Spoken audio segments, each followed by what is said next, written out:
이재명 대통령과 트럼프 미 대통령의 첫 통화가 이르면 오늘 이뤄질 것으로 보입니다. 한미 정상의 만남은 이달 안에 이뤄질 가능성이 커지고 있는데요. 외신은 관세 협상과 방위비 분담금 등 이재명 대통령의 해결 과제에 주목했습니다. 워싱턴 연결해 보겠습니다. 홍상희 특파원, 이재명 대통령과 트럼프 미 대통령의 첫 통화 언제 이뤄질 것으로 보십니까?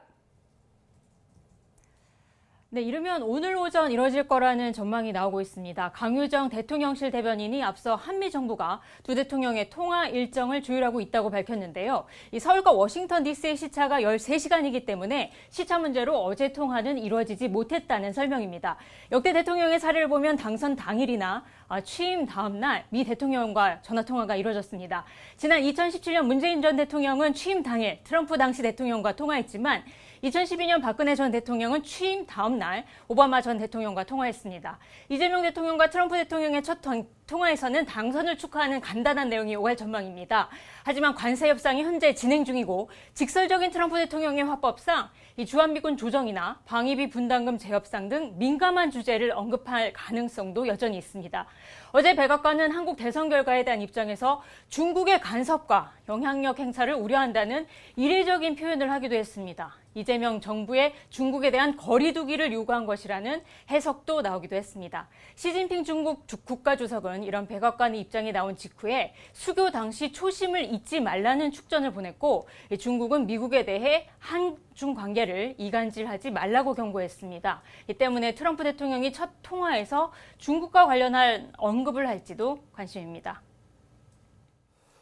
네, 한미 정상회담이 언제 열릴지도 관심 사안인데 이달 안에 만날 가능성도 있다고요?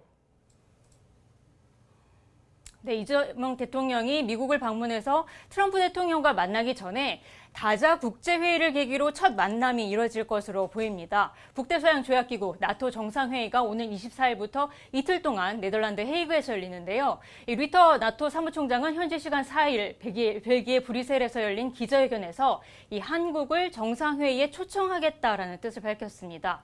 리터 사무총장은 나토의 인도태평양 4개국 파트너십인 한국과 일본, 뉴질랜드, 호주의 정상회의 참석은 전통이었다라고 말했습니다. 트럼프 대통령은 이미 나토 정상회의 참석을 확정한 상태입니다. 이보다 앞서 한미 정상이 만날 수도 있는데요. 오늘 15일부터 캐나다 엘버타주에서 주요 7개국 G7 정상회의가 열리는데 이 마크 카니 캐나다 총리가 한국과 호주를 초청할 수 있다고 언급했기 때문입니다. 대통령 취임 후에 한미 정상회담은 한미 동맹과 양국 협력을 확인하는 계기로 진행이 되어 왔는데요.